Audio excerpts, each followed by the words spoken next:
Es un enorme privilegio, mis amados hermanos, poder compartir con ustedes una vez más la palabra del Señor. Que el Señor les siga bendiciendo y usando para predicar el Evangelio de nuestro Señor Jesucristo a toda criatura. El día de hoy, hermanos, les invito a abrir sus Biblias en el libro de los Hechos de los Apóstoles, capítulo 8. Voy a dar lectura de los versículos del 26 al 40. Hechos 8, del 26 al 40. Dice así la palabra de Dios. Un ángel del Señor habló a Felipe diciendo: levántate y ve hacia el sur, por el camino que desciende de Jerusalén a Gaza, el cual es desierto. Entonces él se levantó y fue, y sucedió que un etíope, eunuco, funcionario de Candace, reina de los etíopes, el cual estaba sobre todos sus tesoros, y había venido a Jerusalén para adorar, volvía sentado en su carro y leyendo al profeta Isaías. Y el Espíritu dijo a Felipe: acércate y júntate a ese carro. Acudiendo Felipe, le oyó que leía al profeta Isaías y dijo: ¿pero entiendes lo que lees? Él le dijo: ¿y cómo podré si alguno no me enseñare? Y rogó a Felipe que subiese y se sentara con él. El pasaje de la escritura que leía era este: como oveja a la muerte fue llevado, y como cordero mudo delante del que lo trasquila, así no abrió su boca. En su humillación no se le hizo justicia, mas su generación, ¿quién la contará? Porque fue quitada de la tierra su vida. Respondiendo el eunuco, dijo a Felipe: te ruego que me digas, ¿de quién dice el profeta esto? ¿De sí mismo o de algún otro? Entonces Felipe, abriendo su boca y comenzando desde esta escritura, le anunció el evangelio de Jesús. Y yendo por el camino llegaron a cierta agua, y dijo el eunuco: aquí hay agua, ¿qué impide que yo sea bautizado? Felipe dijo: si crees de todo corazón, bien puedes. Y respondiendo dijo: creo que Jesucristo es el Hijo de Dios. Y mandó parar el carro, y descendieron ambos al agua, Felipe y el eunuco, y le bautizó. Cuando subieron del agua, el Espíritu del Señor arrebató a Felipe y el eunuco no le vio más, y siguió gozoso su camino. Les invito a orar. Padre, en tus manos, Señor, ponemos este tiempo. Tu iglesia y tu siervo, Señor, nos encomendamos a tu gracia, a tu poder y a tu soberanía, Señor. Venimos a tu mesa, Señor, a recibir el alimento espiritual. Que tu palabra nos nutra, nos desafíe, Señor, y nos mueva a hacer la obra misionera. En el nombre de Cristo Jesús. Amén. La obra misionera y las conversiones auténticas. La semana pasada estuvimos reflexionando y el libro de los Hechos nos llevó al pasaje de la supuesta conversión de un mago ahí en Samaria. Simón el mago parecía que se convertía al cristianismo, pero todo era más bien un montaje que él estaba realizando para lograr conservar su estatus. Eso nos habló, hermanos, en esa ocasión, de que la iglesia cristiana debe estar preparada ante esas falsas conversiones. Va a haber mucha gente, y ha habido mucha gente en el cristianismo mientras se comparte el evangelio, que va a decir: sí, yo creo en Cristo, yo quiero creer en Cristo, quiero seguirle. Y después de un tiempo parece que muestran fidelidad. Se reúnen con nosotros, cantan con nosotros, aprenden a orar como nosotros, se bautizan, se involucran en el trabajo, y después de un tiempo resulta que se apartan y rechazan la fe que una vez dijeron profesar. El falso converso, tarde o temprano, dará evidencias de que su conversión no era genuina. Pero aquí Lucas está haciendo un contraste al presentar ahora la conversión, una conversión genuina de un extranjero, este etíope, y está marcando el contraste. Vemos, hermanos, que hacer la obra misionera implica, como ya lo vimos, hermanos, estar preparado contra las falsas conversiones, pero también implica esperar verdaderas conversiones. Este pasaje, hermanos, veremos el caso de un hombre que verdaderamente entregó su vida a Cristo y dio fruto y dio resultado dio evidencias de una verdadera conversión. Hermanos, vamos a ver en primer lugar que a los verdaderos conversos los convierte Dios. Un verdadero convertido, hermanos, es producto de una obra sobrenatural del Espíritu Santo. Usted quizá recuerde esa anécdota muy conocida, ¿no? De un pastor, de hecho fue real. Un pastor iba saliendo de la iglesia después de un culto y se encontró afuera a un hombre en estado de ebriedad, totalmente ebrio. Y le dijo: pastor, pastor, ¿no se acuerda de mí? Y el pastor pues trataba de hacer memoria y le dijo: ¿no se acuerda que hace 2 años usted me convirtió? Y la respuesta del pastor fue: claro que seguramente yo te convertí, porque si el Espíritu Santo te hubiera convertido, tú no estarías en el estado en que te encuentras actualmente.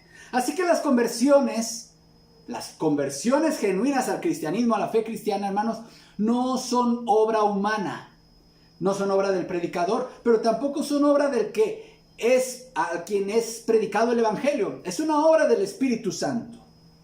Y vamos a ver, hermanos, en este pasaje cómo Dios estaba trabajando soberanamente para que este hombre llegara a la vida eterna. El versículo 26 dice: un ángel del Señor habló a Felipe. Hermanos, note cómo Dios está tomando el control de cada aspecto, de cada situación en la conversión de este hombre. Un ángel del Señor. Hermanos, usted y yo sabemos por la palabra de Dios que los ángeles, hermanos, la palabra ángel de hecho significa mensajero. ¿Qué significa la palabra ángel? Significa mensajero. Los ángeles, hermanos, son criaturas. Son seres creados que no poseen un cuerpo material, como usted y yo. Fueron creados por Dios, es decir, ellos, los ángeles, no poseen eternidad, aunque sí poseen inmortalidad, al igual que el alma humana. Los ángeles son seres dotados de discernimiento moral, es decir, hermanos, tienen esa capacidad de distinguir entre el bien y el mal. Y también, hermanos, y esto es algo muy importante, los ángeles poseen una inteligencia superior a la humana. Los ángeles tienen una inteligencia superior a los seres humanos. De que fueron creados los ángeles, hermanos, esto lo podemos ver en Colosenses 1:16. Usted puede buscarlo ahí en su casa. Dice: porque en él fueron creadas todas las cosas, las que hay en los cielos y las que hay en la tierra, visibles e invisibles, sean tronos, sean dominios, sean principados, sean potestades, todo fue creado por medio de él y para él. Estos tronos, dominios, principados, potestades, seres invisibles, hermanos, se está refiriendo a los ángeles. Los ángeles son criaturas de Dios. También Nehemías habla al respecto en Nehemías 9:6. Tú solo eres Jehová. Tú hiciste los cielos y los cielos de los cielos con todo su ejército. Esta referencia al ejército de los cielos es a quienes, a los ángeles. La tierra y todo lo que está en ella, los mares y todo lo que hay en ellos. Y tú vivificas todas estas cosas y los ejércitos de los cielos te adoran. Respecto a la capacidad que tienen los ángeles de distinguir el bien y el mal, hermanos, lo vemos en que un sector de ellos, una parte de ellos se rebelaron contra Dios en algún momento entre la creación del universo y la creación de la tierra, hermanos. Y vemos aquí en 2 de Pedro 2:4, porque si Dios no perdonó a los ángeles que pecaron, sino que arrojándolos al infierno los entregó a prisiones de oscuridad para ser reservados al juicio. La Biblia indica que existen rangos en los ángeles, rangos y órdenes entre los ángeles. Por ejemplo, a un ángel, a Miguel, se le llama arcángel. Esto de arc significa superioridad de rango. En Judas 9, Judas, el único capítulo, en el versículo 9, es un título que se le da a Miguel. Se le llama uno de los príncipes del primer rango en Daniel 10:13. Ahora, hermanos, si hay más arcángeles aparte de Miguel, la Biblia, la palabra de Dios no nos lo dice. Ustedes saben que en otros sistemas religiosos se habla de al menos 4 o quizá más arcángeles, pero bueno, la palabra de Dios solamente nombra a Miguel arcángel. Un ángel del Señor, hermanos, dice aquí que habló a Felipe.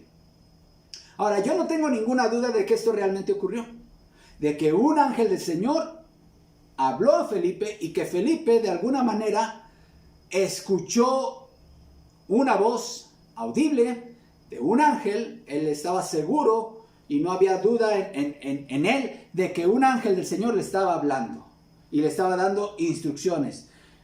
Y aunque no tengo ninguna duda de esto, hermanos, sí desconfío totalmente cuando hoy, en la actualidad, alguien viene a mí y me dice: hermano Iván, un ángel del Señor me habló y me dijo que me depositara 10,000 pesos y que Él le devolverá 100,000 pesos.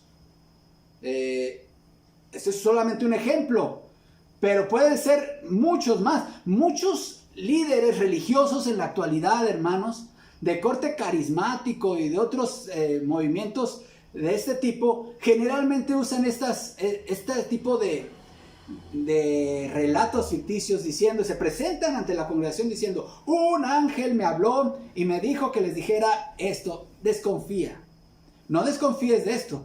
Esto que un ángel le habló a Felipe fue real, pero lo que andan diciendo muchos de que un ángel les habló y que se les apareció y les dijo, no, ya Dios no habla así. Dios hoy sí da instrucciones, por supuesto, para hacer el trabajo misionero. Pero ¿cómo obra Dios actualmente, hermano? Bueno, en primer lugar, cuando Dios quiere llamarte a ti para que vayas y anuncies el evangelio a tal o cual lugar, a tal o cual comunidad o a tal o cual persona, el Señor en primer lugar va a poner un deseo en ti, en tu corazón, de hacerlo. Una carga, un deseo de que tú estés queriendo y poniendo tus ojos y tu mente y tus oraciones en aquella persona, ciudad, pueblo o etnia. También el Señor en esta ocasión, en este tiempo, en la actualidad, manifiesta su voluntad al hacerte poner este deseo y hacerte indagar acerca de las condiciones de esa etnia. También, si Dios te está hablando y te está llamando, Él te va a dar los recursos necesarios para poder realizar esa comisión.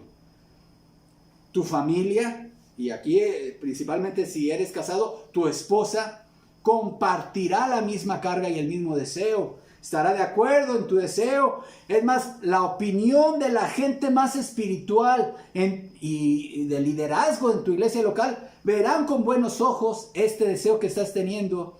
Tu iglesia local te respaldará y Dios en general va a abrir puertas. Así que no esperes que un ángel se te aparezca. Muchos jóvenes hoy están diciendo: bueno, yo espero que un ángel del Señor baje y me diga con quién me he de casar. Bueno, no esperes que Dios te manifieste su voluntad de esa manera. Dios ya no manifiesta su voluntad así.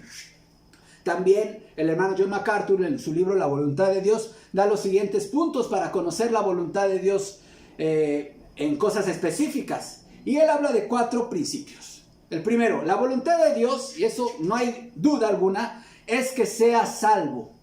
Así que si tú, por la fe en Cristo, has llegado a la salvación, estás en la voluntad de Dios. Segundo lugar, la voluntad de Dios es que seas santo. Si tú estás viviendo en santidad, entonces no solamente eres salvo, sino que también estás viviendo en santidad, estás en la voluntad de Dios. Tercer lugar, la voluntad de Dios es que seas lleno del Espíritu Santo, que tu vida esté controlada por el Espíritu Santo. Si estás lleno por el Espíritu Santo, si tu vida está siendo guiada por Él y la mayor influencia que hay en tu vida es la del Espíritu Santo, y ser lleno del Espíritu Santo, recordemos, hermanos, que significa estar lleno de la palabra de Dios. Estar lleno de la palabra de Dios. Si la mayor influencia en tu vida es la palabra de Dios, entonces estás en la voluntad de Dios. En cuarto lugar, un cuarto principio que da el hermano MacArthur es que la voluntad de Dios es que prediques el evangelio. Entonces, si tú estás en la salvación, estás viviendo en santidad, estás lleno del Espíritu Santo, estás anunciando el evangelio, concluye él de una forma muy asombrosa y dice: entonces puedes hacer lo que quieras, porque sea lo que sea que decidas, estarás de acuerdo con la voluntad de Dios. No necesitas que venga el ángel Gabriel, el ángel Miguel, ningún ángel para decirte qué debes de hacer. Ahora Felipe, por el trasfondo judío que tenía, y aunque él pertenecía, hermanos, ya lo dijimos en sermones anteriores, al sector helenista de la iglesia, él había sido instruido en el judaísmo de que los gentiles estaban fuera de los planes redentores de Dios. Por eso era necesario que Dios le hablara de esta manera, a través de un ángel. ¿Para qué? Para romper esos prejuicios raciales y étnicos que él tenía en su formación como judío. La instrucción, ¿cuál es? Levántate y ve hacia el sur por el camino que desciende de Jerusalén a Gaza, el cual es desierto. Hermanos, dos caminos llevaban al sur desde Jerusalén. Uno iba a través de Hebrón y llegaba hasta Idumea, lo que es Edom.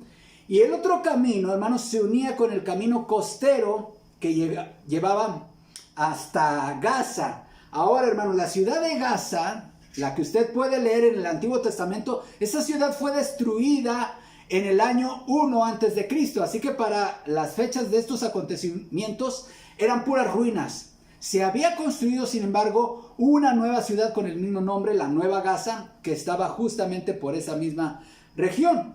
Ese camino era desértico. Y Felipe, hermanos, bien podríamos pensar que él no tendría a quien predicarle en un camino de poco tránsito y que llevaba a una ciudad desierta. Y puede sonar, y pudo quizá haberle sonado a él muy extraña la instrucción si consideramos que él estaba viviendo un avivamiento evangelístico, un ministerio evangelístico exitoso en Samaria, hermanos. Entonces, si Dios lo está usando poderosamente ahí, ¿por qué llamarlo a otro lugar? Porque Dios es soberano. Porque Dios puede hacer con sus siervos lo que quiera. Así que Dios lo toma de ese avivamiento en Samaria y lo lleva al desierto a predicarle a un hombre. Hechos, versículo 27 dice: entonces él, es decir Felipe, se levantó y fue. Hermanos, Felipe, después de ver la mano de Dios en la predicación, él bien pudo haber dicho: yo me quedo aquí, pero no, él fue obediente. Una característica de todo verdadero siervo del Señor es que será sensible a obedecer la voluntad del Señor donde quiera que Dios lo quiera usar, hermanos. Muchas veces nosotros hacemos planes.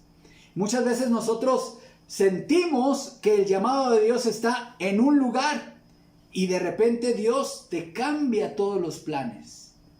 Y muchas veces va en contra de lo que tú piensas, en contra de lo que tu razonamiento, lo que parece más lógico, pero Dios es soberano, hermanos.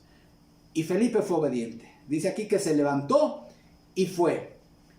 Sigue diciendo el relato, hermanos: y sucedió que un etíope, eunuco, funcionario de Candace, reina de los etíopes, el cual estaba sobre todos sus tesoros, y había venido a Jerusalén para adorar. Ahora esta frase, un etíope. Ahora, si nosotros leemos aquí en la Biblia, hermanos, la palabra etíope, luego pensaríamos en que hoy, en el siglo XXI, hay un país en África que se llama Etiopía.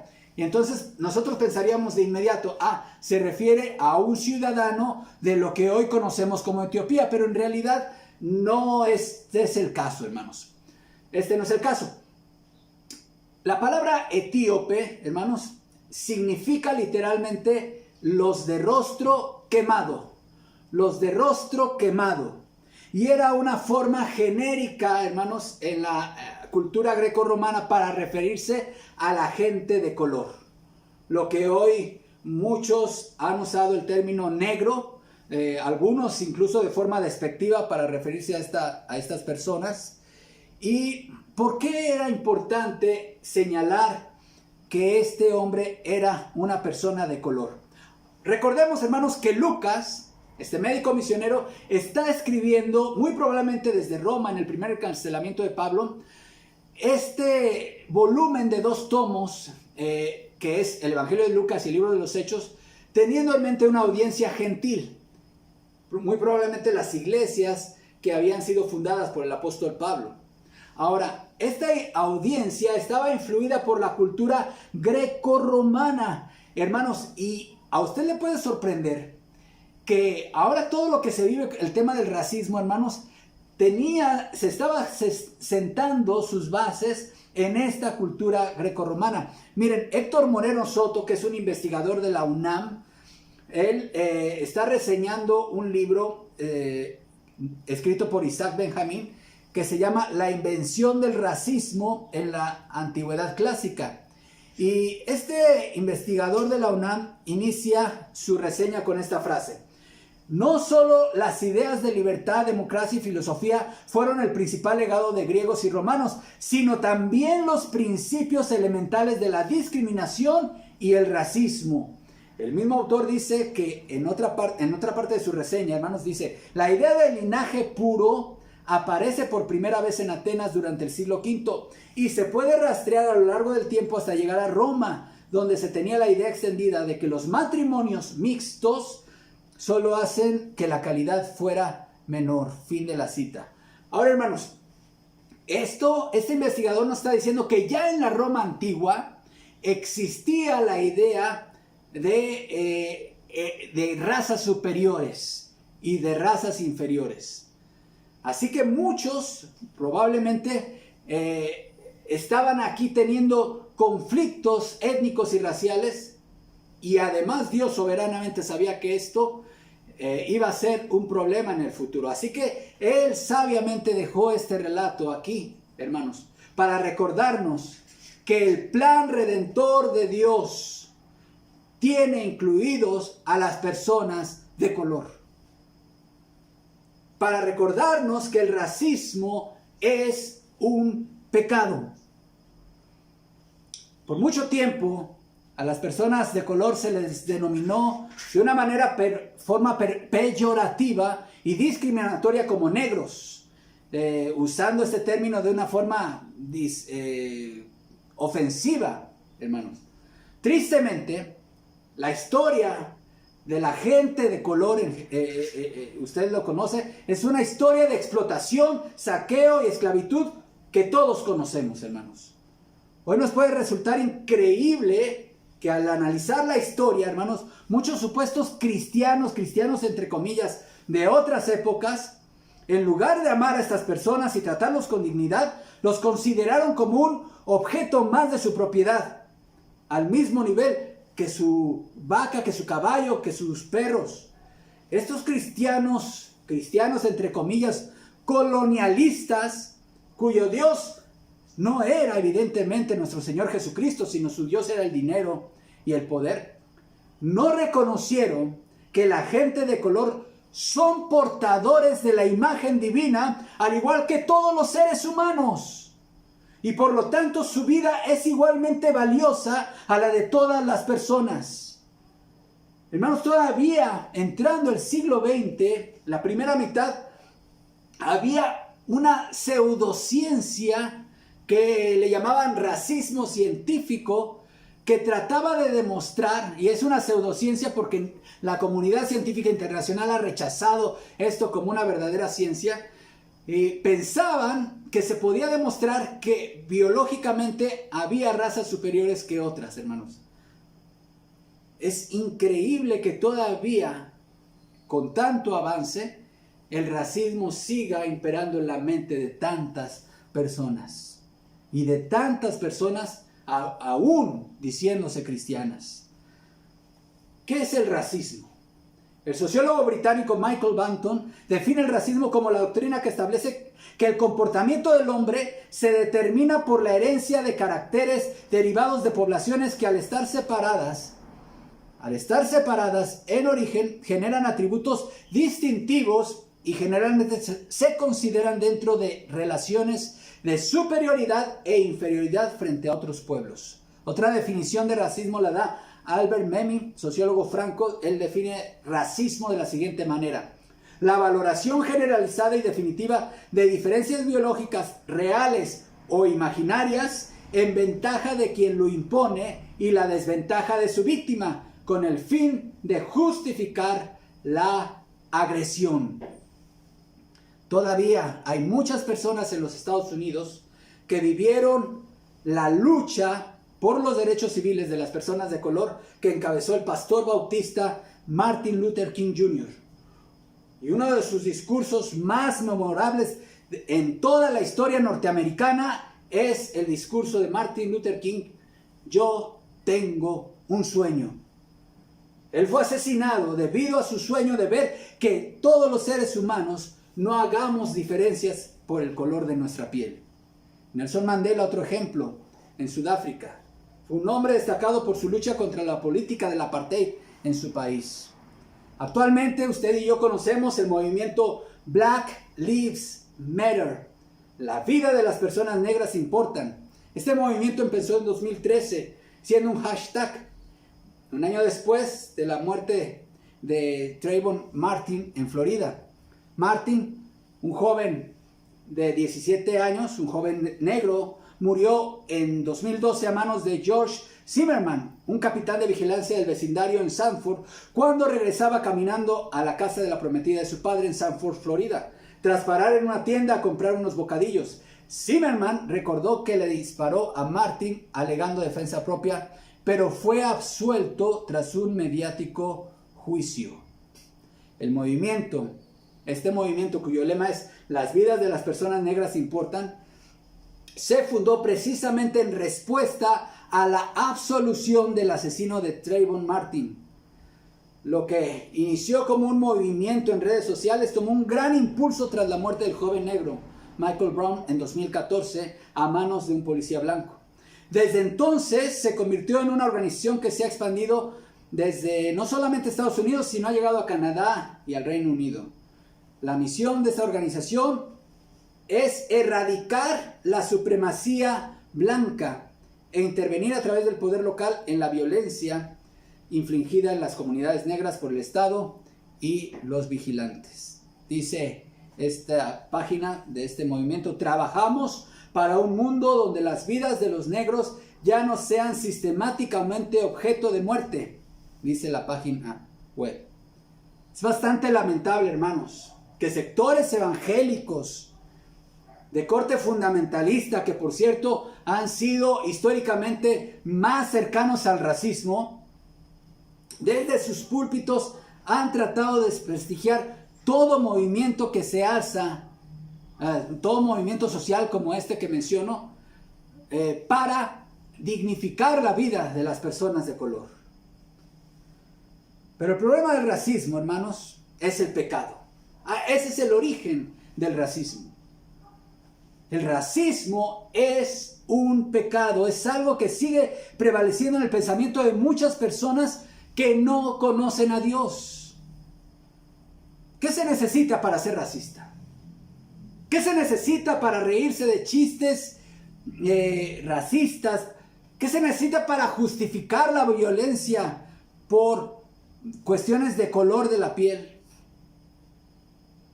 Lo que se necesita es no haber conocido a Dios. Si el color, hermano y hermana, si el color de la piel de una persona para ti es algo muy importante, por la causa que sea, déjame decirte algo: tú no conoces a Dios. Si el color de la piel de una persona, de un ser humano, para ti es algo muy importante, para el tema que sea, tú no conoces a Dios.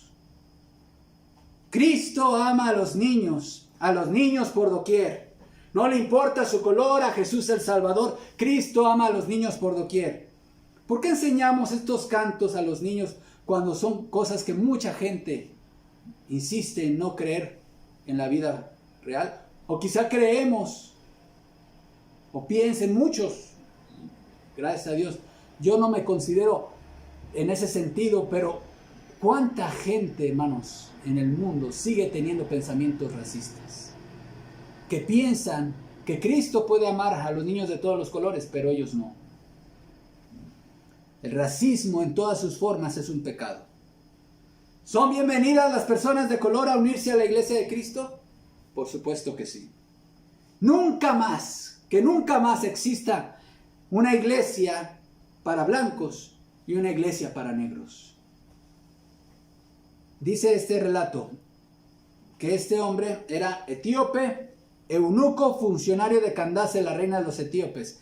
Ahora, esta palabra Candace, hermanos, viene de Candace, que era más bien un título real, al igual que se usaba el título de Faraón en Egipto o César en el Imperio Romano.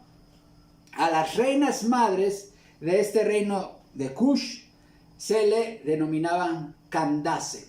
Ahora, porque el rey, de acuerdo a la costumbre y al pensamiento de estos pueblos, el rey era casi un semidios. Entonces él no se ocupaba del reino, y quien ejercía como reina en realidad era la reina madre. Y a la reina madre se les llamaba Candace. Cush era una región situada a lo largo del valle del Nilo que comprendía el sur del actual Egipto y se extendía por el actual Sudán. Era rica en materias primas y sobre todo en oro. Esta reina o Candace, hermanos, a quien servía este funcionario que le predicó Felipe el Evangelio, era muy probablemente la reina madre llamada Amanitore, cuyo reinado fue del año 1 al año 50 después de Cristo. De hecho, su palacio real de Amanitore, hermanos, estaba en Jebel Barkal, en la actual Sudán, que ahora es un sitio de patrimonio universal por la UNESCO. Este hombre, un alto funcionario real de este reino de Cush, este hombre había venido a Jerusalén para adorar. Él se había convertido al judaísmo. A pesar de ser extranjero, este hombre de color había tenido contacto con el pueblo de Israel y creyó en Jehová. Él creyó en el Dios verdadero, y quizá por su condición física no podía llegar a ser lo que se conoce como un prosélito en todas sus formas. Y quizá estaba restringido para muchos espacios de servicio público y de culto público. Pero él era un fiel adorador de Dios. Así que él viajó muchos kilómetros para llegar hasta Jerusalén para adorar a Dios. Y de hecho, hermanos, Dios recibe la adoración de todo tipo de personas. Incluso, hermanos, si este hombre extranjero realmente tenía el antecedente quirúrgico de ser un eunuco, vea de qué manera Dios habla de ellos en Isaías 53:3, de qué manera tan maravillosa y hermosa. Isaías 56:3. Y el extranjero que siga a Jehová, no hable diciendo, me apartará totalmente Jehová de su pueblo, ni diga el eunuco, he aquí yo soy árbol seco. Porque así dijo Jehová, a los eunucos que guarden mis días de reposo y escojan lo que yo quiero y abracen mi pacto, yo les daré lugar en mi casa y dentro de mis muros, y nombre mejor que el de hijos e hijas, nombre perpetuo les daré que nunca perecerá. Este hombre caía en esta categoría, hermanos. Hechos 8:28 sigue diciendo, volvía sentado en su carro leyendo al profeta Isaías. Este hombre era un alto funcionario, era el tesorero real, hermanos. Era un hombre con una posición económica holgada, porque en primer lugar dice aquí el relato que venía en su carro. Para hacer un viaje en aquellas épocas, hermanos, la mayoría de la gente lo hacía a pie. Los que tenían un poco más de recursos, pues lo hacían sentados en alguna bestia, en algún animal. Pero solamente los verdaderamente pudientes, hermanos, como era el caso de este hombre, tenían carros. Ahora, otra evidencia de que este hombre era de posición económica elevada es que venía leyendo al profeta Isaías. Él ya iba de regreso y compró un ejemplar de la Biblia. Ahora, no cualquiera podía tener acceso a tener un ejemplar de la palabra de Dios, de las Sagradas Escrituras, hermanos. Él debió haber pagado un precio muy alto por esta porción de Isaías. El versículo 29 dice, y el Espíritu dijo a Felipe, acércate y júntate a ese carro. Ahora, hermanos, no se trata de un ángel, es el mismo Espíritu de Dios quien le da instrucciones a Felipe. Ese era el motivo por el cual Dios lo mandó a este camino. Y este es el punto al que este pasaje, hermanos, nos está atrayendo. El verdadero converso es atraído por Dios a la salvación. Ahora, no sé si con todo lo que ya vemos estudiando este pasaje pudo ver ya la mano de Dios, la providencia de Dios soberanamente en la conversión de este hombre, hermanos. En primer lugar, Dios hizo que este hombre etíope llegase a ser el tesorero de un reino. Dios hizo que llegase a convertirse al judaísmo en calidad de temeroso de Dios. Dios hizo que realizara este viaje a Jerusalén para adorar. Dios hizo que adquiriera una copia del libro de Isaías.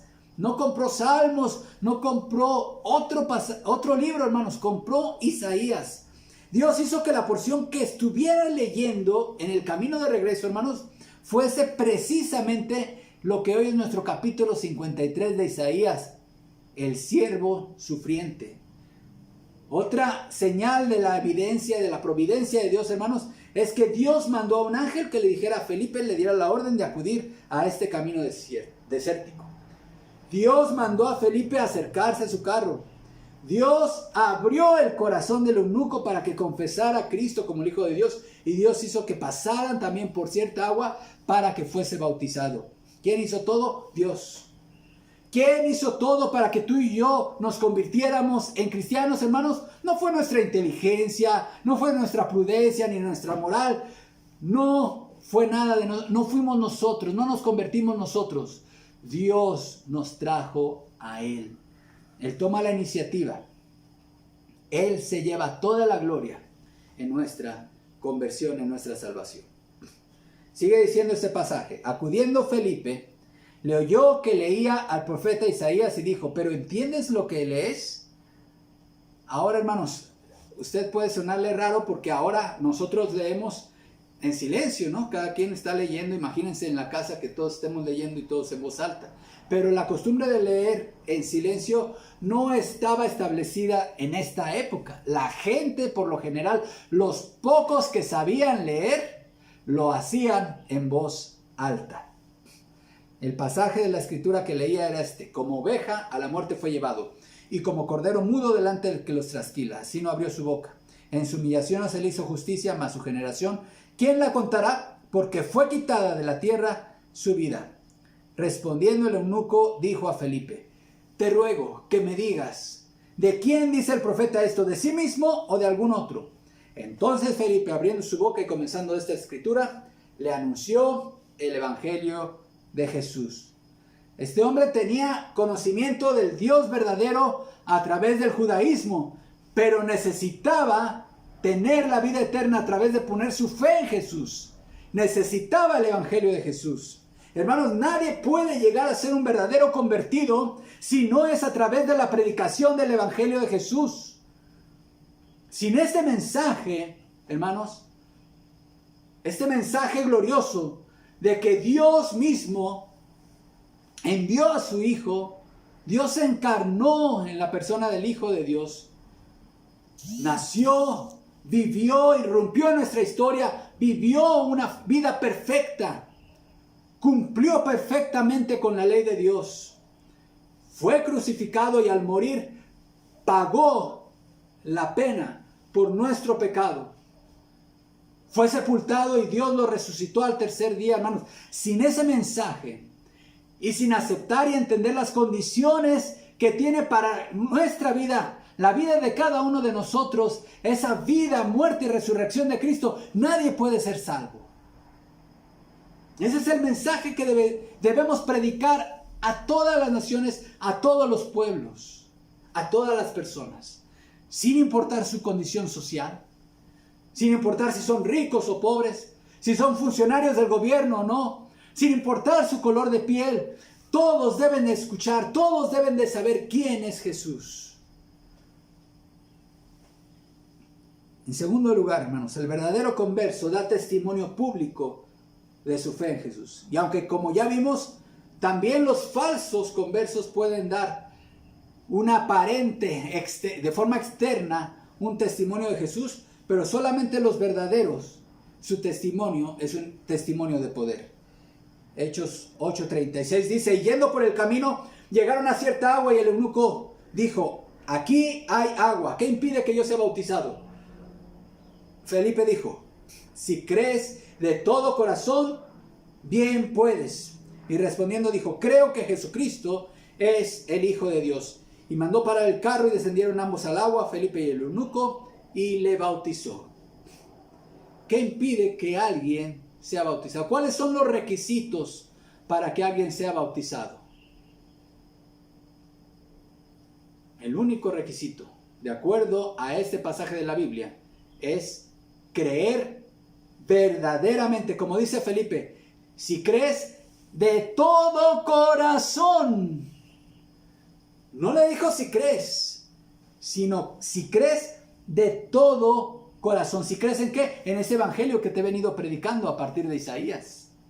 Si crees en Jesús, si crees en Él de todo tu corazón, no de forma externa como lo había hecho Simón el mago, no de forma hipócrita como lo había hecho él, por un interés, sino de todo corazón. Ahora que celebramos los bautismos, un día maravilloso ahí en la iglesia de Tlatenco, hermanos. Qué hermosa experiencia el Señor me permitió vivir al preguntarles a cada uno de mis hermanos, a quienes el Señor me dio el privilegio de bautizar, hermanos. ¿Crees en nuestro Señor Jesucristo como tu único y suficiente Salvador? Y qué hermoso escuchar a cada uno de mis hermanos responder, sí creo, sí creo, sí creo. Eso es algo maravilloso, hermanos. Aquí este hombre le está preguntando a Felipe, si crees de todo corazón, bien puedes. ¿Y qué respondió él? Creo que Jesucristo es el Hijo de Dios. Entonces se cumple el único requisito que existe. Mandó parar el carro, descendieron ambos al agua. ¿Por qué descendieron? Porque el bautismo, hermanos, es por inmersión. No es depositando ciertas gotitas en la cabeza, sino en el bautismo estamos representando la sepultura y muerte. El que se bautiza está reflejando su relación con la muerte y sepultura de nuestro Señor Jesucristo, pero también está dando testimonio de su propia experiencia, de que Él es un muerto al pecado y ahora ha sido levantado para vivir en una vida nueva.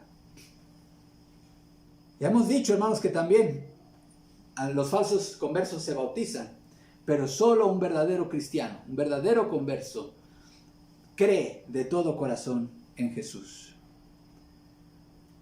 Simón fue un falso converso, pero este etíope eunuco era un verdadero converso. Y en tercer lugar, hermanos, el verdadero converso recibe el gozo de la salvación.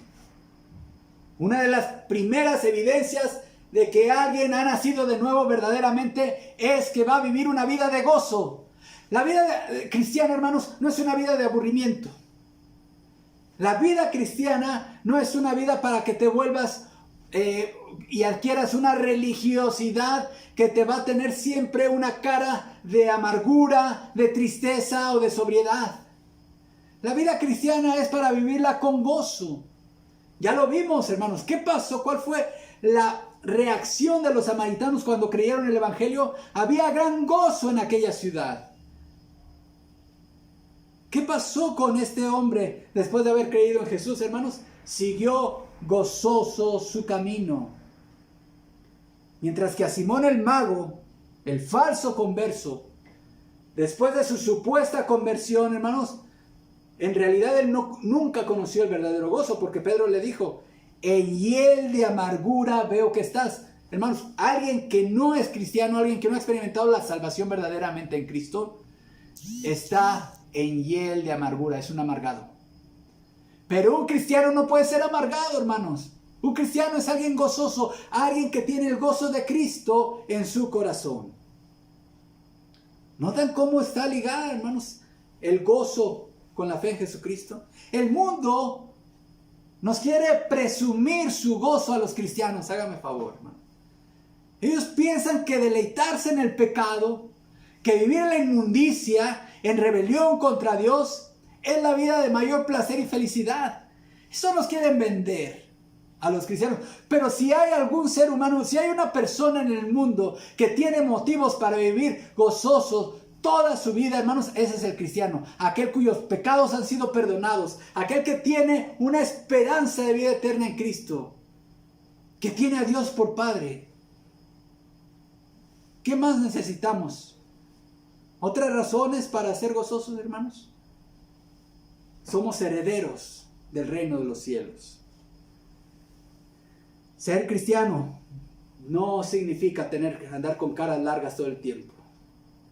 Ser cristiano es que brote como ríos de agua viva ese gozo y que se exprese en ti. Deja que se note el gozo en tu rostro, hermano. Que toda la gente en tu vecindario, en tu lugar de trabajo, en tu escuela, donde quiera, te vean a ti como el gozoso, el alegre, el feliz. No, ahí viene el cristiano, el que siempre nos amarga, el amargado. Claro, ellos no entienden nuestro gozo, por supuesto. Ellos quisieran vernos deleitándonos en su pecado. Pero que vean que el ser cristiano es felicidad, hermanos. Que nos vean verdaderamente gozosos. Concluyo. La verdadera conversión, hermanos, es evidentemente una obra de la providencia de Dios.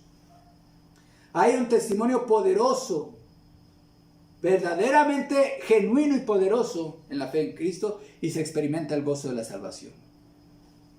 Te pregunto, a ti que me estás escuchando, sea quien seas,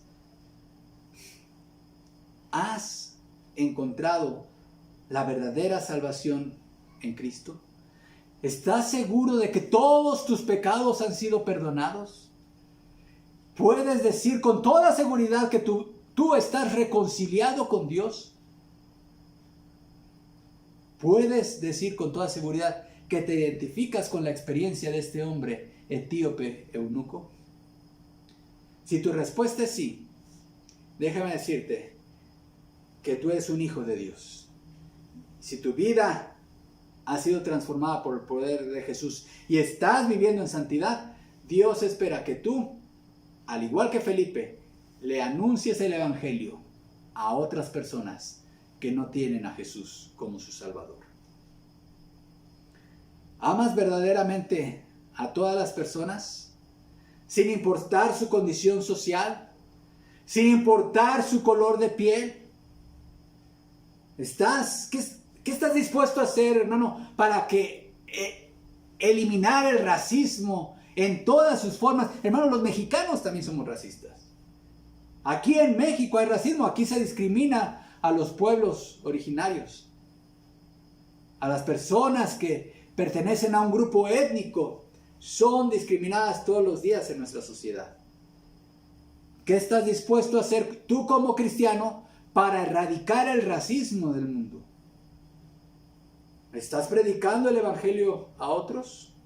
Vayamos, hermanos, juntos a cumplir la gran comisión, porque así como habrá falsos conversos, también habrá verdaderos conversos. Este hombre que se convirtió por la predicación de Felipe, llevó el evangelio allá y Dios usó seguramente su influencia para llevar el cristianismo a aquellas regiones del África.